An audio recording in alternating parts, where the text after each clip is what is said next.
ShoFight 20 took place on Saturday night from the O'Reilly Family Event Center in Springfield, Missouri, and delivered combat sports fans a spectacular fight card. In the main event, former UFC welterweight title contender Karo Parisyan faced off against submission specialist John Gunderson for the company's 170-pound strap. Early on, Parisyan intercepted a low kick from the IFL veteran and put him on his back.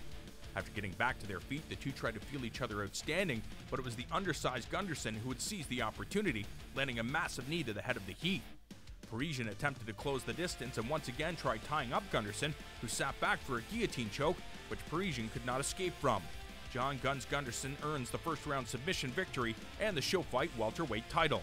Undefeated Strikeforce fighter Derek Brunson steps up on 1 week notice and finds himself fighting for the company's 185-pound strap against seasoned UFC veteran Kendall Grove. The 6'5" Grove tried his best to use his range, but Brunson scored with takedowns throughout the contest, but couldn't establish dominance. The Hawaiian had the superior standing technique, scoring from the outside as well as in the clinch. Brunson could do little to hurt the Ultimate Fighter winner, who attacked in every position, including from his back. After 3 rounds, the decision would be left in the hands of the judges, who gave the split decision victory to Kendall Grove, who becomes the new middleweight champion. In a 165-pound catchweight contest, Fancy Pants Lyle BEERBOHM squared off with Pride veteran Marcus Aurelio. The Brazilian Aurelio controlled the stand-up early, but BEERBOHM saw an opening and landed a takedown and tried to establish position. However, it was Aurelio who worked off his back, attacking from the guard, but the Washington native defended well. BEERBOHM scored with a huge elbow that opened a cut on the right side of the former ATT representative. Aurelio had his moments, but it was the damage and pressure of BEERBOHM that seemed to be the difference.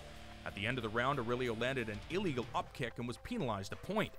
After 3 rounds, the judges awarded the contest to BEERBOHM on scores of 30-26 across the board. In an exciting heavyweight encounter, former tough man Matt Kovacs proved to be a warrior as he takes the fight with Mike Wessel on short notice, subbing in for Aaron Rosa, who was forced to withdraw from the contest. The 253-pound Kovacs was fearless as he looked for the early knockout against the Ultimate Fighter alum. After punching his way in, Wessel secured the takedown and dominated the power puncher from top position. Kovacs put his athleticism and technique on display and continued to get back to his feet, but Wessel's wrestling was superior and he finished the first in a dominant position. Kovacs landed some heavy punches, but the massive Wessel once again controlled the grappling element and put the game Kovacs on his back before blasting his worthy adversary.